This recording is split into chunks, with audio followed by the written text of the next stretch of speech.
Hello and welcome to episode 222 of AvTalk. I am Ian Petchnick here, as always, with Jason Rabinowitz. How are you, Ian? I'm well, Jason. It's episode 222, and that, of course, brings to mind the famous Lufthansa flight 2222 to Toulouse. We'll talk about Toulouse in a little bit. We will. We're not quite there yet, but that's the first thing that popped into my head as I led off the show. How are you, sir? I'm good. I'm happy. I'm home. I'm not flying. I'm not trying to fly anywhere.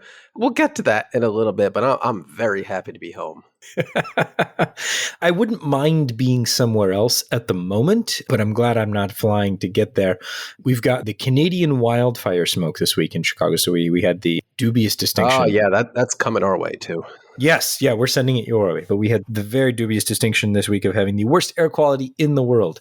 So we're number one. Yay. That's great. I feel like we had that distinction just a couple weeks ago, and then here we go again. So thanks, Canada. Your air quality disaster at least looked pretty. It did. I'm somewhat disappointed I wasn't here to see the sky turn a frightening shade of orange, and I was happily in Germany or whatever, but I kind of did want to see it, though I hope I never get the opportunity to see that. Yeah, exactly. Well, thankfully, it's supposed to go away this evening. It's Wednesday, June 28th, and we've got some good stuff on tap in the show this week. Later in the show, we chat with Zac Brown, who's the founder of the European Pride and Aviation Network. He's a pilot for a European package express carrier. We'll let minds wander onto what airline that might be. But we talk about broadening who is involved in aviation and making sure that aviation is a place where everyone can see themselves. So an important discussion, and one I look forward to later in the show. But we begin the show with talking about Flight Radar 24, actually, because we often get comments from people that say, well, you never talk about Flight Radar 24 on the Flight Radar 24 podcast. And never heard of it. Yeah, exactly. And so I thought it would be a good day to do that. So this week, a few months ago, we talked about the new Flight Radar 24 website and releasing the beta availability if people wanted to check that out. And thankfully, a lot of people did because we got some amazingly helpful feedback. And after all of that feedback and work from everyone who had a hand in it, it is now no longer Flight Radar 24 beta. It is just FlightRadar24.com. Hooray! I still have to check it out one of these days. Turns out I use the site very infrequently on desktop, maybe because a lot of those features are missing. So I'm excited to finally sink my teeth into it. Yeah, so the visible changes are the site has been redesigned, cleaned up, and some things have moved around. We've got everything in a hamburger menu now to kind of clean up the top navigation and leave more space for the actual aircraft on the map. But the biggest functional changes are the new filters. And the biggest change is obviously the category filters because they got their own panel. So remember, now you are able to filter by categories of aircraft. So think passenger or cargo or military and government or business jet. And that's all one-click filtering, and there's also a variety of additional filters that you can play with now. So we'll put a link in the show notes to the blog post we've got on filters in the new page, and then we will say enjoy and keep giving us feedback, please. Lots of changes to the site happened because users used the site and said, hey, what about this? And so we've been able to include a lot of that stuff. And I'm really excited that all of the hard work that the teams have been working on is finally visible to everyone. Fantastic. And don't worry, Jason, as I know an avid app user rather than a desktop user, all of the additional features that were added to the website first will come to the apps in upcoming releases. So don't worry, everything is coming to the apps. And some of the things are already there. Well, I've been using the new Flight Radar 24 website a lot this week, especially with the weather layers activated, because the United States of America's skies have been very active, both with aircraft and with thunderstorms, and it has not been fun. Yeah, I've specifically been using some of those filters to filter aircraft only on the ground, because it turns out most aircraft, at least in the Northeast, have spent far more time on the ground than in the air, which is not great. Never a great thing when you have to double check what day the departure was supposed to be. Man, that's true. Is this aircraft delayed or is it? We'll talk a time about machine? cancellation rates in a little bit, but that is an interesting point that sometimes airlines don't actually cancel the flight. They just operate it 12 hours late for various reasons. There are legitimate reasons why you delay an 8 p.m. flight on Tuesday to 11 a.m. on Wednesday. There are reasons why you do that, but yeah, then they don't end up reflected in the cancellation stats, even though effectively to the passenger, that really is a canceled flight. Yeah, you didn't get there on the day that you wanted to get there. That's happened a lot this week. What happened? Where do we even begin? So this is one of those cases where things went downhill and went downhill fast. And it affected because major U.S. carriers, and one major U.S. carrier in particular, has hubs in certain places, and there was very bad weather in those places. In the regions, not even at the airport. And again, we'll talk about that. We'll talk about that in a minute. The weather never even hit New York City proper, or even Newark. It barely rained here at all over the last few days. But the impact to United has been dramatic. Looking at cancellations, just cancellations, not even delays, looking at just cancellations, because the delays it's almost meaningless at this point because so many flights have been delayed to say, looking at a percentage of delayed flight, it's just the system is delayed at this point. But going back to last week, so today's the 28th, looking at the 21st, 87 flights canceled. Okay, that's a bad day, but not terrible. Bad day, but not terrible. The 22nd, 235 flights were canceled. Uh-oh. Then the 23rd, that dropped back down to 94. Oh, okay. Then the 24th, 147 flights. Still, we're talking out of 4,400 flights a day. This is normal summer stuff. Decent, yeah. Thunderstorms pop up, flights get canceled. And again, a lot of these flights that we're talking about so far are not necessarily mainline flights. Looking at these flight numbers, I'm seeing a lot of 5,000, 6,000 picking on the little guys. Yeah. So as we've talked about in the past, but might be worth repeating, there's often the case where airlines, because you're dealing with weather and you can only operate so many flights, you're going to try and operate as many passengers as you can to make sure as many itineraries are completed as possible. And I would love to, go under the hood, either United, American, I don't pick an airline. I don't care. I would love to go under the hood and learn a lot more about how that system works, how those things are prioritized, and what the real criteria are for ensuring that these flights are going to go, but maybe not these flights. So far, most of these flights have been non-mainline flights, so regional flights operated by regional carriers on behalf of United Airlines. Then we get to the 25th, 472 flights. Ugh. Yeah. 26th, 705. Whoa, that's a lot higher. 27th, 929 flights. And this is just United and this United. This is just Express. United and United accessories. Yes. And then today, let's see, we're up to 600, and right before we recorded, it was 625. So still quite high. Still quite high. Let's unravel what we think happened. As most important and notable things, it happened here in New York, I would say, starting at least. Jason doesn't have an inflated value as a place. All important things start here, and then they ripple out elsewhere. But we're also the last city to get all the good things that the rest of the world enjoys. But let's break it down what happened. Basically, our weather turned into Florida's weather for like 4 days, and it did that thing where there are thunderstorms that just keep coming, and it wasn't your typical Northeast summer thunderstorm front where you'll see a storm front, it will push through, flights work their way around it, and then it leaves until the next wave. This was just off to the west of Newark, never actually over Newark for the most part, but to the west of Newark, to the north, to the south, just this line of constantly forming thunderstorms all day from the early morning to late at night. And it just kept happening for days and days and days. And then it was also compounded on Sunday by, I think, an electrical issue or some sort of communication electrical issue at the FAA's TRACON facility down in, what was it, Alexandria in Virginia? Did I get that right? I can't remember exactly where the TRACON is, but it's called the Potomac TRACON.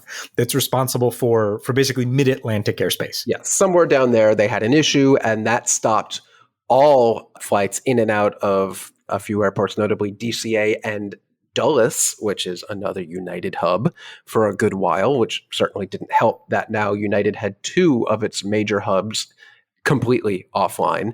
But it's very unusual for these storms to just have been constantly being fueled and raging off to the west. And they didn't stop until today. But now United's system is so out of whack that it can't easily recover like they would have in the past. And this isn't exactly like a Southwest airline style meltdown that we saw last December. The rest of its national system is still, they're doing their best to keep things moving. But when you have so many crews stuck and not able to get in or out of one of your hub or aircraft that diverted all over the place, it takes days to reset. And thankfully, the whole thing didn't collapse and they didn't have to pause for a day and hit the reset button like Southwest. But it sure seems like they came close. The thing that you mentioned, I think, is important because it opens up a bigger conversation about delays and cancellations. And you mentioned that the weather never really actually impacted New York City, like people in New York City. No, it sprinkled here a little bit, but that was it. So last night was Tuesday night. Tuesday, we were just kind of looking at parking lots at various New York airports, especially LaGuardia, I think, had basically ran out of room on the ground for aircraft. Yeah, there was a ground stop issued because it was turning into gridlock, even with the revamped Terminal B and the extra taxiway space and the pedestrian bridges over the taxiways. Airplanes could not leave, so you can't take in any more flights. And they wanted to prevent, or at least try to prevent, what happened to United and other international arrivals at Newark, where you were having flights land and then sit around waiting 3.5, 4 hours for a gate. One of those flights, unfortunately, was an Iceland Air flight, a 73 MAX with what must have been a busted APU, which meant no air conditioning while on the ground. And I think they had to bust out oxygen bottles and all sorts of stuff. Very unpleasant. So they wanted to prevent that from happening at LaGuardia as well, but I don't think that quite worked. But yeah, go on. Why did that happen? Yeah. So one of the things that we were talking about yesterday was that the weather, and we get this, people write in, on a semi-regular basis, I think, and say, well, hey, how come, do you know why my flight was delayed? I'm looking at the weather and it's fine. And the answer is usually that, if the airline is saying weather, they're not lying to you, but it might not be the weather where you are. It's the weather where your plane is, the one that you're going to get on next. It's the weather where the crew who's supposed to fly the plane is. Or the weather between where you are and where you want to go, which was really the case here, where there's just this massive line of storms that just would not go away west, north, and south of New York. And for various reasons, there's lower capacity than there should be, but they just couldn't pump many or really at all any flights through the region. And I'll talk a little bit about why we knew this was going to happen, or at least why we knew the repercussions of this would be so great or seemingly exacerbated over years past, because we knew this was coming. And I'll transition into that in a minute. I think it's a perfect transition time now. I think we can certainly discuss, why it sucks. We were warned. We knew this was going to come. We knew this was going to happen. Remember back in March, we discussed how the FAA said, well, crap, our New York TRACON facility is really, really severely short-staffed, down to like just barely over 50% of our staffing levels, where the rest of the country is at or around near the staffing levels that we need. And in response to that, the FAA lifted some slot requirements here in New York. So United, Delta, and American were able to shed some of the flights they normally would have been required to operate, which is really like I don't know. That's only going to scratch the surface of what they would need to do. But, and I quote here, the FAA said, the staffing shortfalls at N90, which is the New York TRACON facility, limit the FAA's ability to provide expeditious services to aircraft operators and their passengers that traverse the airspace. And then they go on specifically to say, absent increased flexibility, there exists a high probability congestion and delay at JFK, LGA, and EWR during significant national air system impact days.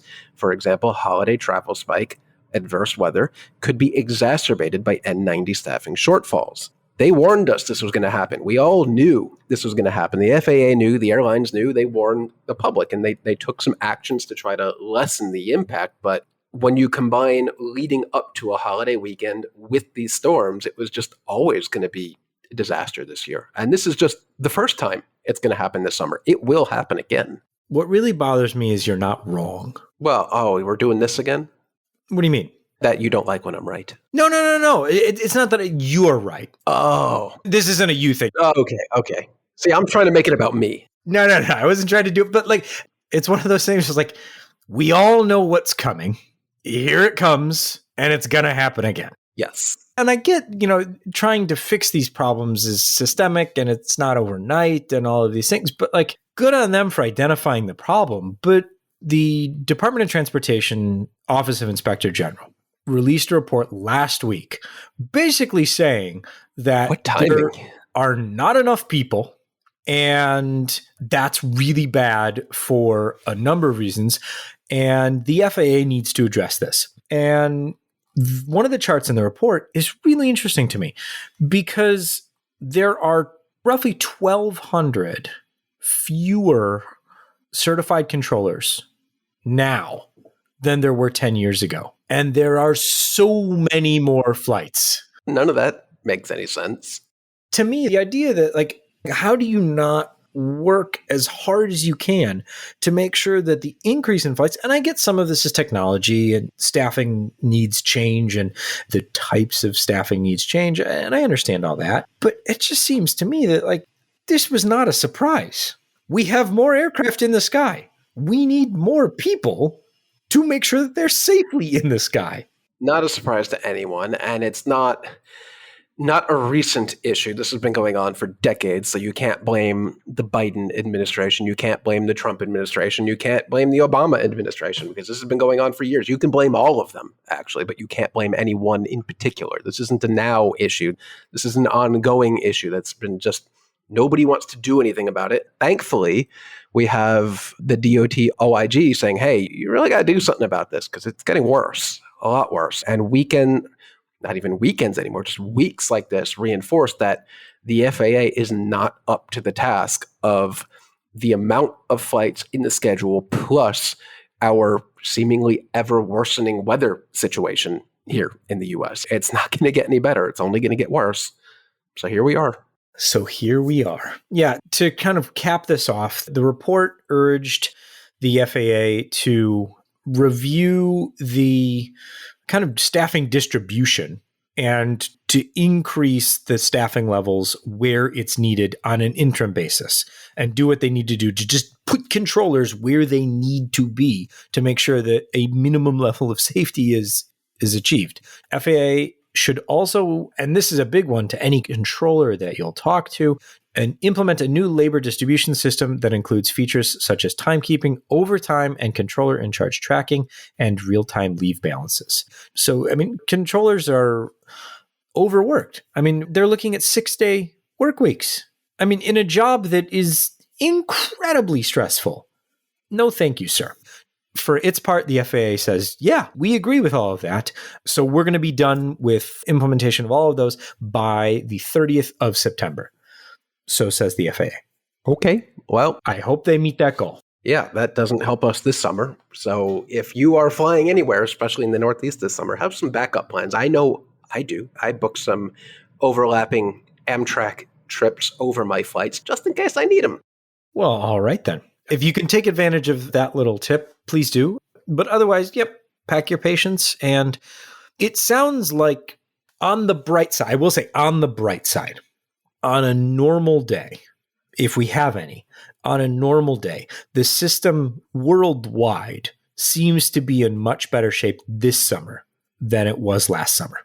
Oh, yeah. I don't think anyone can dispute that. There have not been baggage meltdowns, security meltdowns, air traffic control meltdowns. This in the Northeast, this was isolated and predicted and expected and delivered as promised. So can't say we didn't see it coming. So what we said was going to happen did happen, and it sucked.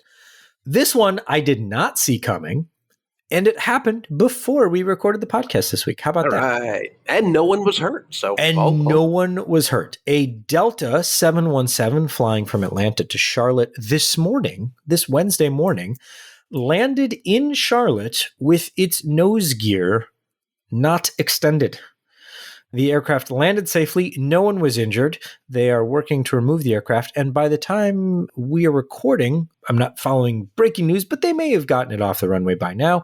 And surely by the time you listen to this podcast, the aircraft will no longer be on the runway.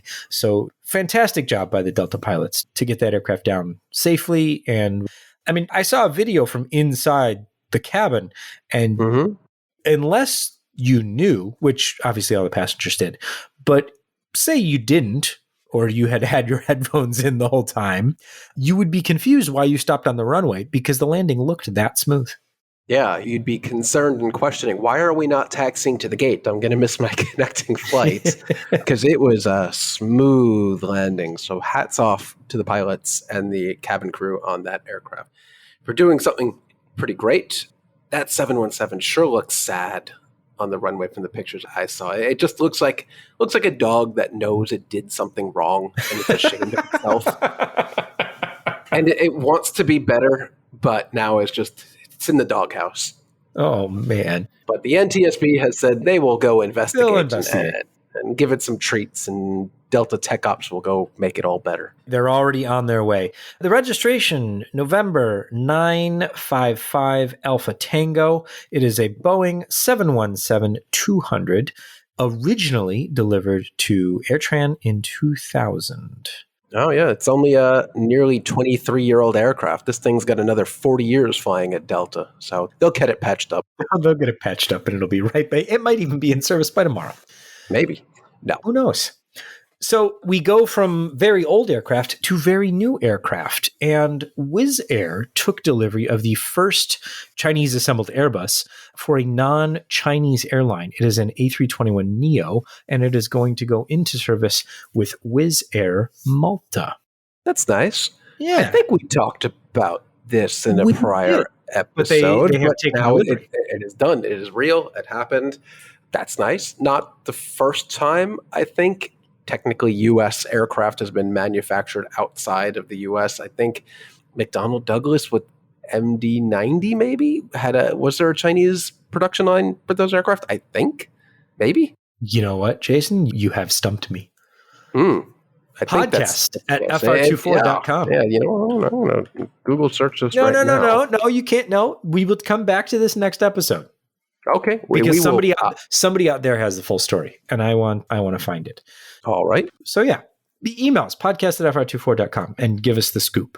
But yeah, they took delivery via, Tianjin to Almaty to Budapest, and then onward from there. So congratulations, Wizz Air. Oh, I have more information about that. It did happen. I didn't imagine it, but only, I think, 2 were ever built. Okay. Well, there you go. Enter Air entered Ukrainian airspace and caused a kerfuffle earlier in the week. There were storms over Eastern Europe, in Eastern Poland, Slovakia, and Eastern Hungary. And the Enter Air 737 flying from Poznan to Antalya was trying to work its way around them and flew into Ukrainian airspace. A big no-no. It flew into about as far western Ukraine as you can get.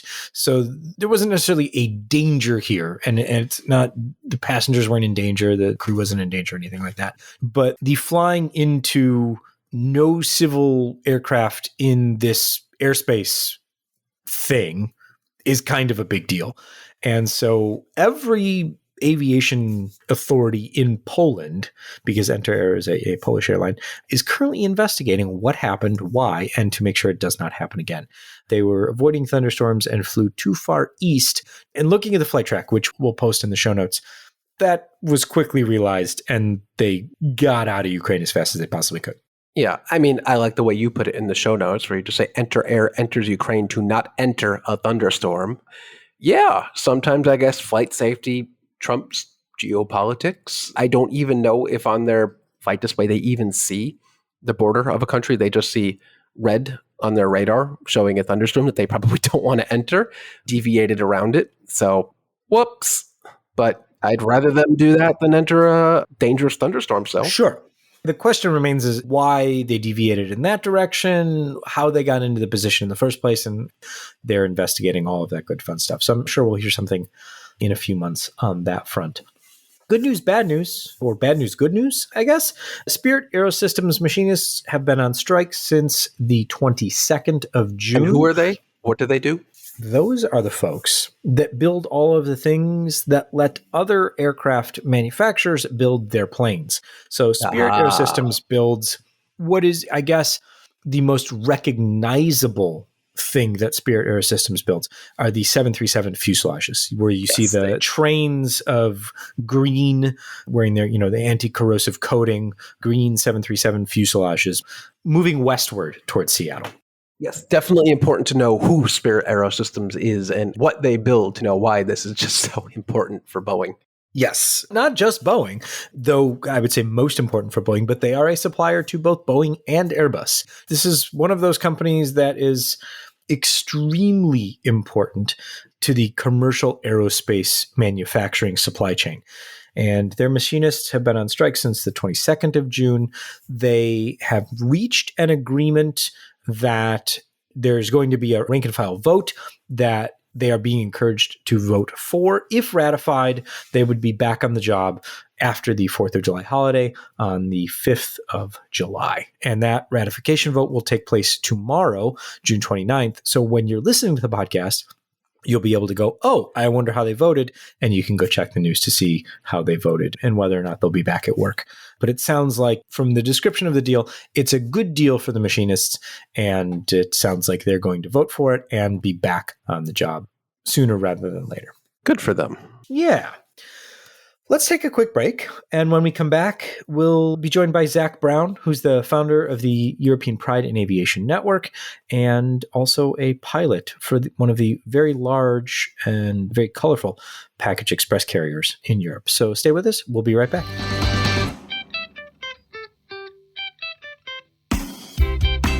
Welcome back. We are now joined by Zac Brown. As we close out Pride Month around the world, we thought it would be great to have a conversation with someone who is in the aviation community and very focused on making sure that there's a great space for folks who are from diverse backgrounds of all kinds, LGBTQIA+. And so we've asked him to come on and talk about how his organization, the European Pride in Aviation Network, is developing that community and creating a place where aviation can be a space for everyone. So Zac, thank you so much for joining us. Thank you so much to yourself. It's a pleasure to be here. So you are a pilot with, I'll say, a large European package express carrier. Think bright colors and easily identifiable aircraft, but we'll leave it at that and let our listeners figure that out. So I assume that's your full-time job. And then EPAN, because it's aviation, so we need a good acronym. You founded EPAN. Tell me more about what your goals are with the organization here. I'm happy you said that because, it's true in aviation. What is aviation without an acronym? So it is nothing, in fact. But I do sincerely hope that our acronym is one that people can remember if you have to spell it out, because a lot of these Airbus acronyms or whatever, you actually 2 years after the typewriting, you have no idea what it stands for anymore. So EPAN, European Pride in Aviation Network, actually has its roots in an American organization called the NGPA that's been around since 1990. We started off as an unofficial kind of international chapter of this American organization back in 2016 as more of a kind of like a social group and organizing events, trying to attract like-minded people throughout the aviation industry and provide them a space where they could basically be however they want to be, where it's not possible maybe at home or in the workplace. And And that picked up so much attention and attraction throughout the aviation industry in Europe that we decided, together with the American organization, to kind of create an individual organization that can focus its needs on the special needs that a European organization may need to attend to. And so thus we founded last year the European Pride in Aviation Network as a partner, the international partner organization of the NGPA. And our mission is simple. It's basically to build, support, and unite the entire LGBTQIA plus aviation community around the world, or around Europe and beyond in our case, and together with the American organization, basically covering the entire world. So at EPAN, we basically have two sides of the organization. The more frontal side of the organization is the community. So we basically, our members, it's a membership-based community organization. Our members basically come from the entire aviation industry around Europe and also neighboring countries. And basically anybody's able to join EPAN. We do have this focus on European events and this European kind of community and social aspect, as well as what we're doing with the European aviation industry. So on this community side, we offer our members various benefits, such as the safe space that I mentioned, a place where you could really just be who you want to be, not have to worry about being looked at funny if you hold hands with somebody of the same sex, or dress maybe a bit differently, or use pronouns that somebody might get confused by out there in, let's say, in air quotes, the normal world. And we provide our members this kind of support network if you have issues that you're facing, also aeromedical issues that may be relevant in the LGBTQ world, such as transitioning at the workplace, or how do I get a medical with if I have HIV, etc. And we also organize social events for the community to come together. Those are happening all around Europe, and basically to catch up with old friends and meet new friends and have this like-minded kind of space where everybody, I mean, most of the people here listening to this podcast have something to do with aviation, and people know very well in the aviation industry, we like to talk about our work. We like to talk about our passion for aviation. And on the other side, we work with the industry. So we're connecting with airlines, with flight schools, with aviation companies, other organizations and associations from all around Europe, and coming into contact with them and shining light on the topic of diversity and inclusion and the benefits that it can also bring to their company. Because let's just face it, companies, while they may know that inclusion and diversity is very important, for a business, it's usually about the bottom line. So we try to come together with them and brainstorm and find out ways that we can support their employees and therefore also support their company in being a successful company where everybody's welcome.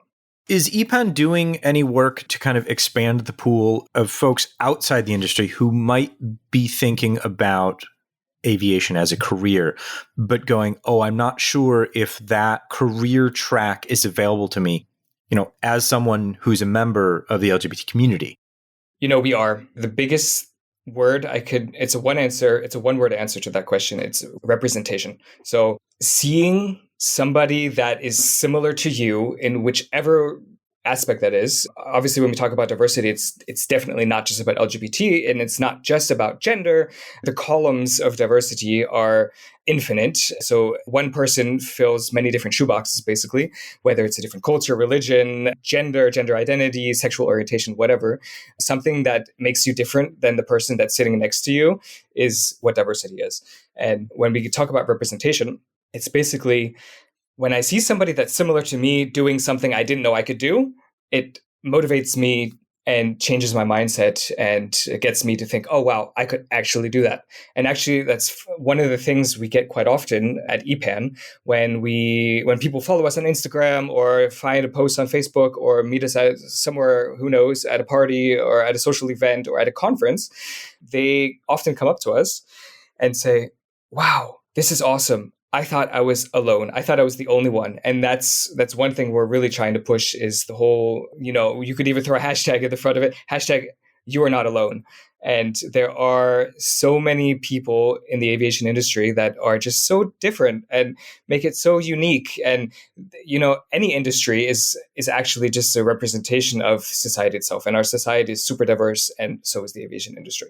I found that fascinating because when we've had other aviators on who talk about either their own careers or encouraging young people to pursue a career in aviation, one of the big things that we've talked about is when they started, they weren't sure that this was a career path for them. They didn't know anybody who had pursued this career path. And they didn't know if they were allowed to or were able to because they didn't have anyone in their immediate circle. So I think this is one of those important things that we've kind of talked about. And you mentioned, diversity is just being a little, different, and you can have different measures of diversity. And I think one of the things that we've talked about in the past is certainly women in aviation and opening aviation up more so on that front. But I think this is also a very interesting thing.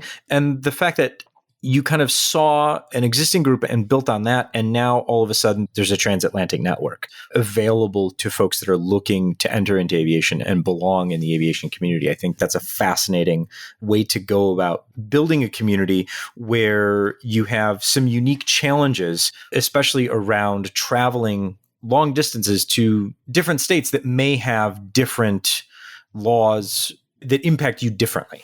Absolutely. And that's especially for the people in the aviation industry that work in the airplane and have to travel for work. It's the sense of community. It's priceless, because whether you're flying within the US from, who knows, from New York City to Miami or something, and you are new in the company and you don't know many colleagues, maybe you don't want to hang out with your colleagues, you have this community wherever you go, whether it's flying across the Atlantic or over here in Europe also. I like to compare actually the European continent with the US in the sense that in the US, there's obviously 50 states. And over here, there's so many countries within the European Union and within the continent as well. And each country here also has its own regulations, its own laws, and the status of LGBTQ people throughout Europe is different wherever you go. And it's important to provide that support network, not only for those that are traveling, but also for those that maybe live, let's just say, for example, in Eastern European countries where being homosexual or just not heterosexual it could be a crime. You could be thrown in jail. If you travel to the Middle East, you could be stoned or put to jail for life or something like that. So that's another interesting aspect, is if you can't travel and if you want to become a part of the aviation industry and you are of a diverse background and you find an organization like ours, then once again, that person finds out, oh, I'm not alone. I can do this. It may still be difficult for me where I live and maybe my family won't accept it, but I at least know I'm not alone and I can follow along on the social medias or via newsletter, or if I do ever get to Europe, for example, then I could join one of these events, and it's the sense of community. We're speaking with Zac Brown, who's the founder of the European Pride in Aviation Network, but he's also a pilot for a large European freight carrier. And so this being AvTalk, I would certainly be remiss if I didn't ask you about flying what is now ostensibly a classic airplane. Tell us what aircraft you fly. So I fly the Airbus 300. And I just have to ask about that. What is it like flying the most Boeing of Airbus aircraft?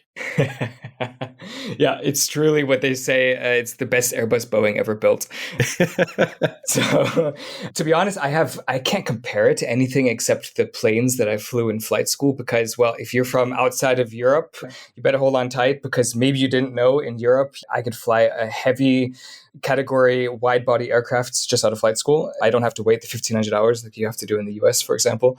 Yeah, so I basically came right from flight school. And actually, I did my flight school in the US, most of my training. Then I came back to Europe and did the EASA conversion. And basically, right after that, I got the job at this airline flying the Airbus 300. And it was definitely a once in a lifetime opportunity, because in Europe, they're not flying anymore except at this airline and some other airlines that kind of work for this network that I fly for. So for those that don't know about the A300 in particular, what makes the A300 unique is most people know that Boeing has kept the control column and yoke, and Airbus has gone to the side stick or went to the side stick very soon after they started producing aircraft.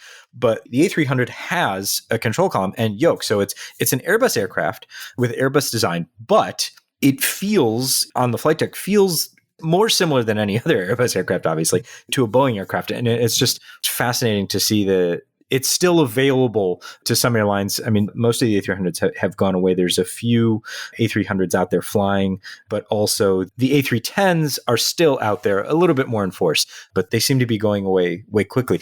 Are you on the A300? Is that your preferred aircraft, or are you looking to move on kind of as they run out of time in the fleet?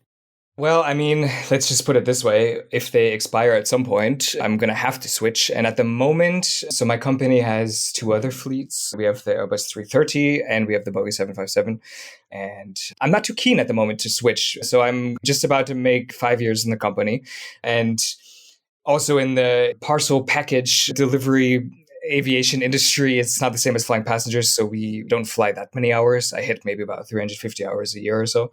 So I'm not tired of my airplane, and it's always exciting. And like you said, it's cool to have an Airbus that has a control column in the middle. And if you have to go downstairs to the avionics compartment, you can still see all the cables and the rods and the pulleys. And actually, I just remembered that I believe if you listen to this podcast right when it comes out on July 8th, I believe it's the 40th anniversary of the first, not the first A300, but at least the first A300-600 flight. And that was July 8th, 1983. I'm not that big of an av geek, but I did see it on my calendar this morning because I do fly that plane, so I put it in my calendar. But it was cool. So the A300-600 basically got rid of the three-man cockpit or the three-person cockpit. And so there's no more flight engineer. So it's just the two of us flying throughout the night across Europe, across Africa, delivering all those boxes. No, it's a pretty cool job. And it's a pretty cool company too. That's fantastic. This has been our conversation with Zac Brown, who is flying for a package delivery service, but more importantly for today is the founder of the European Pride in Aviation Network, trying to open up aviation careers and careers in aviation to a wider variety of folks. And we appreciate your efforts. Zac, thanks so much for taking the time to speak with us today.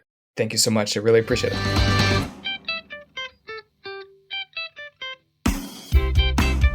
Welcome back. Thank you.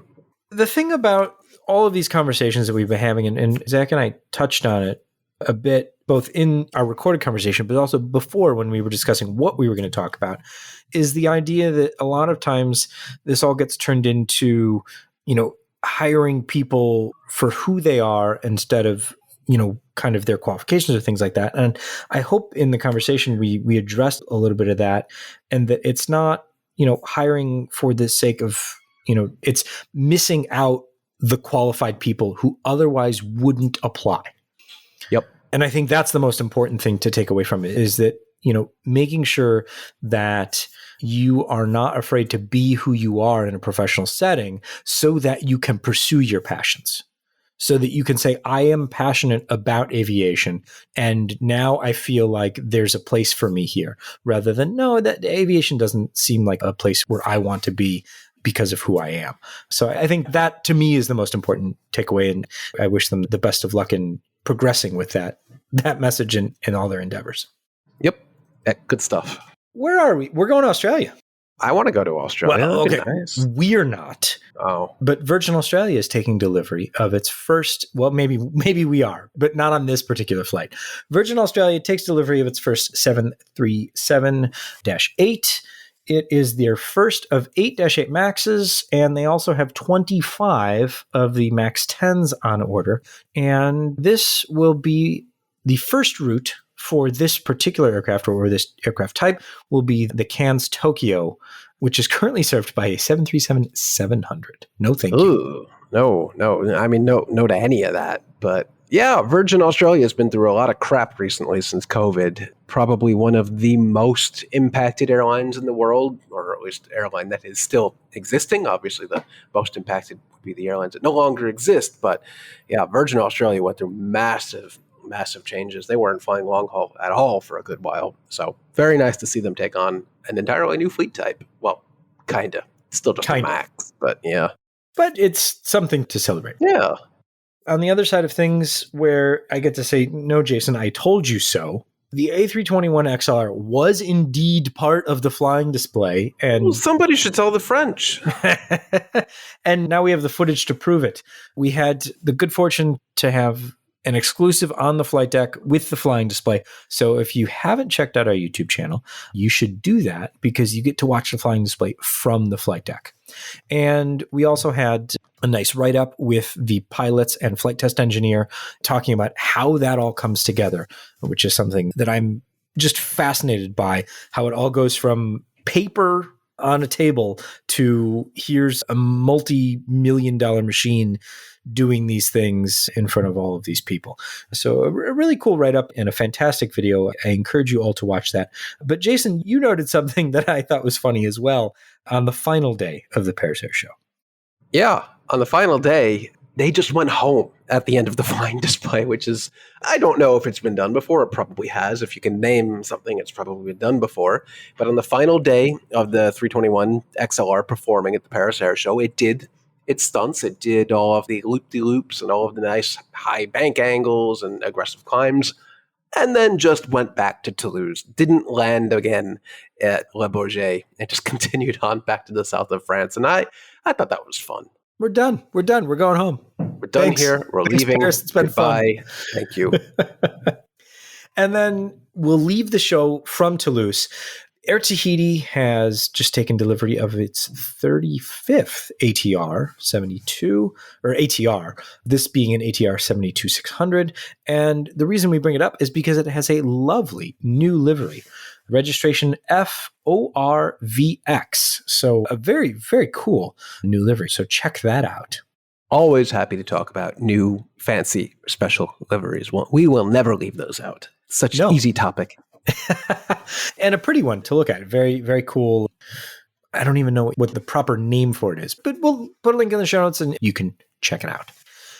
Well, this has been episode 222 of AvTalk, and the weather did not cooperate in any way, shape, or form, and hopefully next week is a better week. We're going into the July 4th holiday weekend, one of the busiest for travel. Airlines are gearing up, and so are we. Hopefully next week we get to sit down and say, hey, that went well. But if it goes well, if it doesn't go well, we'll be here to talk about it. I am Ian Petchnick, here as always with Jason Rabinowitz. Thanks for listening.